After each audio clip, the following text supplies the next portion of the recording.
Welcome to Before the Whirlimagigs and Gizmos by Peggy Marcy. This is my attempt to combine second language acquisition and computer-assisted language learning. This is based upon a book, Call Environments by Egbert and Hansen and Smith. Authentic task is best summarized by this quote from Carol Chappell. Learners need to be involved in activities in the classroom which resemble what they will face in real life. That does not mean teaching advanced levels life skills or tourist survival skills.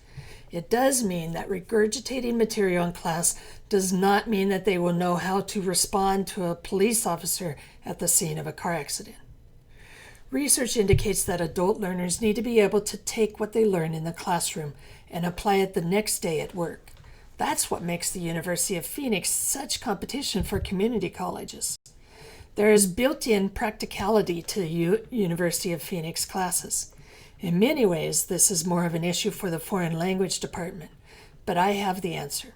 I recently have written an article about uses of the internet in the language classroom. In it, I point out that there are two ways of approaching internet activities. You can decide on a skill, such as listening or reading, and choose a site like that. Or you can ask the students what they want to do with the web.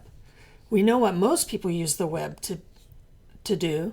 They buy airplane tickets and plan trips, get maps and driving directions, look up data like movie times, phone numbers, research information, and buy things. So concentrate on the most popular items.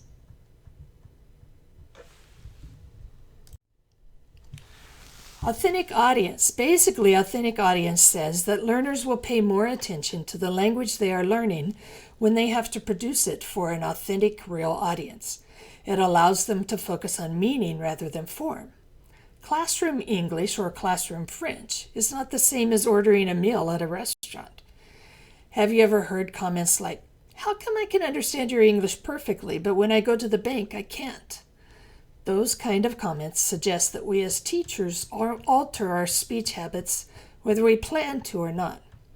Personally, I feel that we do a disservice to our students if all we offer them is classroom language. At some time, we need to challenge them to stretch further and to produce real language for real people. The computer and internet make this extremely simple. So you can create class newsletters, class websites, and you can email famous people.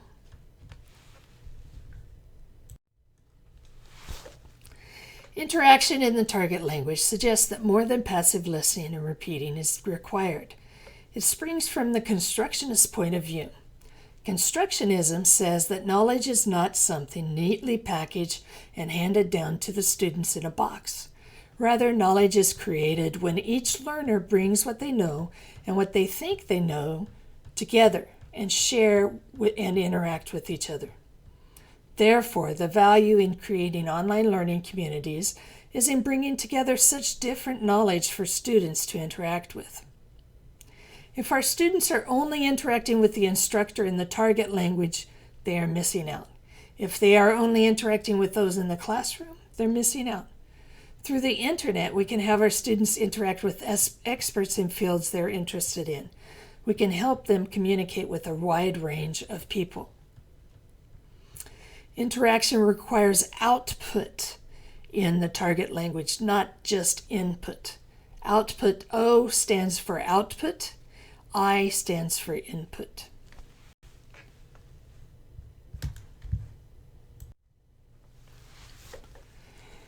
When it comes to time and feedback, the computer and CD-ROMs really shine. Do you remember the days when we thought that the computer and internet would save us time? Now we understand that it usually takes a lot more upfront time to get prepared, but once you've done that, you can save time in the future.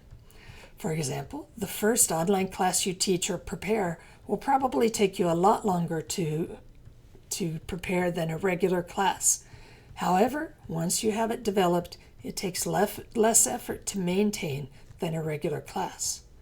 Fortunately, though, new educational companies are coming out with such easy designs that we don't have to spend any time developing our site.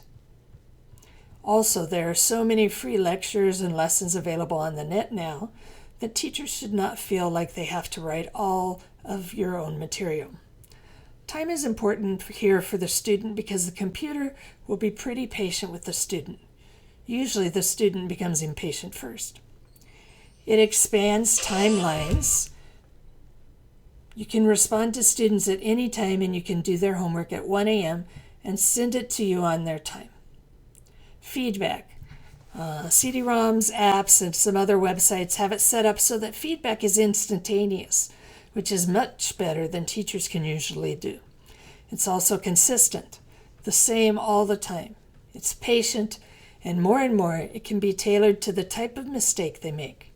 Research indicates that students actually learn more when they make a mistake and the computer corrects them than if they zip along with totally correct answers. Variety of language. Of course, we use all kinds of language styles in real communication. The problem is that our textbooks often focus only on one style, like academic language or tourist vocabulary. On the internet, we have the opportunity to expose our students to a wide variety of language. News stories, personal opinions, research articles, email, business reports, financial statements, comics, blogs, etc. Also, you can use the computer and internet to get your students to produce a variety of language styles. Production is output, right? They can write responses or emails to the editor about stories they read. They can email famous people and their classmates. They can email their research report to a related organization or government official. Notice I'm talking about emailing a lot, but remember that you can set the standard for what kind of writing occurs in those emails. Another language style would be represented in a PowerPoint presentation. PowerPoint uses lots of bullets rather than sentences, for example.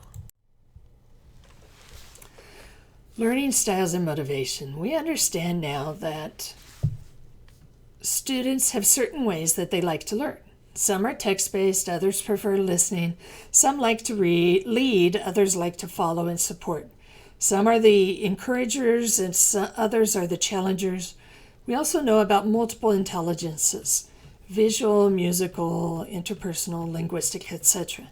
And we are aware through brain research that all of us have different sections to our brain, like visual, musical, mathematical, linguistic, etc. Put all of that together, and you will begin to see the benefits of multimedia, CD-ROMs, or tablet apps, and smartphones, and internet sites. Learning styles. If you have a lot of group work, take them to a lab and let them do some individual study. Do group work in the lab. Assign someone to be the mouse person, someone else the keyboard, another person can be the leader, another can be the spy who checks what the other groups are doing. Multiple intelligences and brain research. The more parts of your brain that fire at the same time, the more you'll be able to remember. It's all about connections. In our classrooms, we may help our students fire one or two parts of their brains, but with the computer and internet, we can get numerous parts of their brain firing at one time.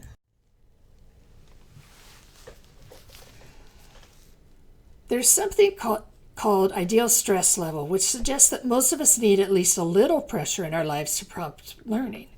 On the other hand, there's the extreme anxiety experienced by people who have some concerns about using computers and other technology. How do you help lessen your students' anxiety? Similar to in a regular classroom, be very patient and reassure them that computers really are pretty resilient. Research indicates that the more they use the technology, the less anxious they will be.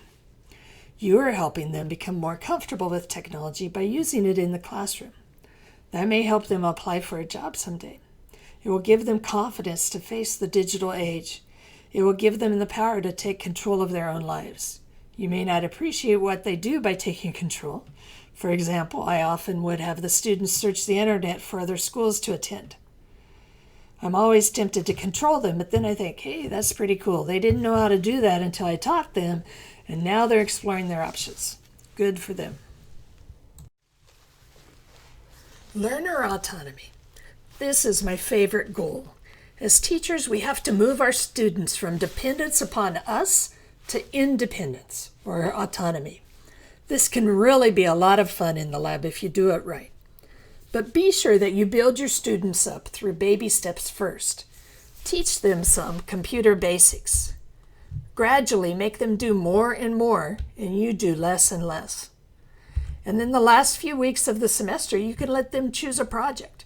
You give the guidelines and expected outcomes, and watch what develops. But be sure you check up on them regularly.